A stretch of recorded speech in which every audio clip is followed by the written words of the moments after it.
امریکہ کی غلامی 2 مئی 2011 کو امریکہ نے اسامہ بن لادن کے لیے رات کے اندھیرے میں ایبٹ آباد آپریشن کیا،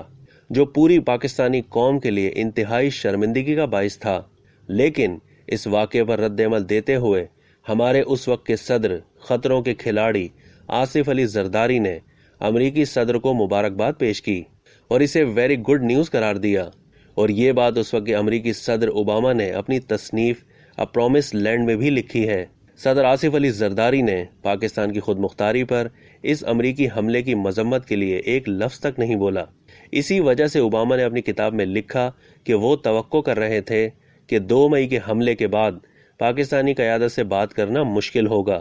لیکن اس کے برعکس یہ بہت آسان تھا۔ اس وقت کے وزیر اعظم یوسف رضا گیلانی کا ابتدائی رد عمل یہ تھا کہ 2 مئی کا امریکی آپریشن پاکستان اور امریکہ کی دہشت گردی کے خلاف جنگ کی کامیابی ہے۔ دوسرے روز یعنی 3 مئی کو پاکستان کی وزارت خارجہ نے اس امریکی حملے پر احتجاج کیا۔ اس واقعے کے بعد فوج کے میگزین ہلال کے انگریزی شمارے میں جو ایڈیٹوریل لکھا گیا، اس میں اس 2 مئی کو بگ ڈے یعنی بڑا دن قرار دیا گیا، جبکہ 2 مئی کے بعد کور کمانڈر میٹنگ میں اس وقت کے آرمی چیف نے اس واقعے پر ناراضگی کا اظہار کرتے ہوئے کہا کہ اگر پاکستان کی خود مختاری کے خلاف ایسا کوئی واقعہ دوبارہ رونما ہوتا ہے تو امریکہ کے ساتھ فوجی اور انٹیلیجنس تعاون کا از سر نو جائزہ لیا جائے گا۔ وکی لیکس کو پڑھیں تو سر شرم سے جھک جاتا ہے کہ ہمارے ذمہ دار امریکہ کی خوشنودی کے لیے کس قدر گر سکتے ہیں۔ امریکہ کے ہم غلام ہیں، یہ تو ایک تسلیم شدہ حقیقت ہے،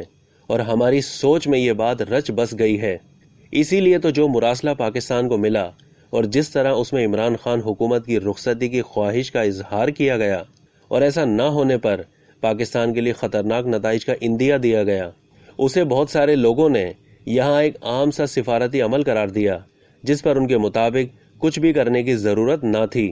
بے شک عمران خان حکومت نے اس مراسلے کو اپنے سیاسی مقاصد اور عدم اعتماد کی تحریک کو ناکام بنانے کے لیے استعمال کیا، اور اسے ایک سازش گردانا جس میں اپوزیشن پر اس سازش میں شامل ہونے کا الزام بھی لگایا گیا۔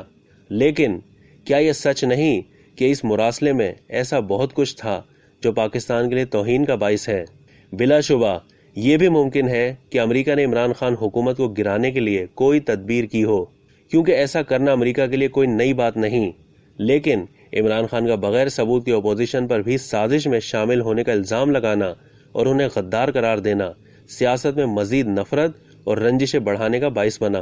دوسری طرف اپوزیشن اور میڈیا کے ایک طبقے نے تو اس مراسلے کو بھی تسلیم کرنے سے انکار کر دیا، جس پر کابینہ کی قومی سلامتی کمیٹی نے باقاعدہ ناراضگی کا اظہار کیا، اور جس کے نتیجے میں امریکی سفارتکار کو وزارت خارجہ بلا کر احتجاج ریکارڈ کروایا گیا۔ اگر کسی نے تسلیم بھی کیا تو یہ بحث کی کہ اس میں بے عزتی یا ناراضگی کی کیا بات ہے،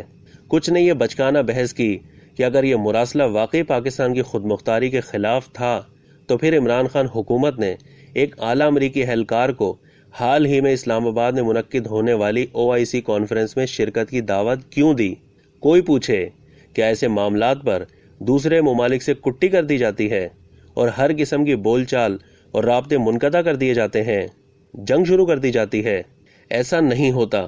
لیکن سیاست میں ایک دوسرے کو نیچا دکھانے کے دھندے میں اپوزیشن نے بھی کہا کہ یہ مراسلہ ایک جھوٹ ہے، اور جب پتہ چلا کہ جھوٹ نہیں تو نون لیگ کے خواجہ آصف سامنے آتے ہیں اور قوم کو سمجھاتے ہیں کہ ہم تو امریکہ کے بغیر زندہ نہیں رہ سکتے۔ خواجہ آصف کے اس بیان پر انہی کا ایک پرانا بیان کوئی شرم ہوتی ہے کوئی حیا ہوتی ہے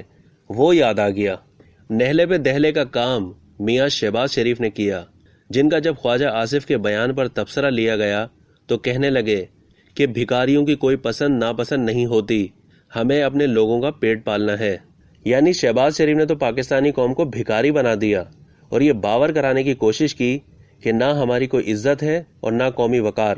بس اپنے اپنے پیٹ کی فکر کرو۔ اس پر افسوس ہی کیا جا سکتا ہے۔ اب تک کے لیے اتنا ہی۔ مزید معلومات کے لیے ڈیلی جنگ کے YouTube چینل کو سبسکرائب کرنا نہ بھولیے، اور فیس بک کے پیج کو بھی لائک کرنا نہ بھولیے۔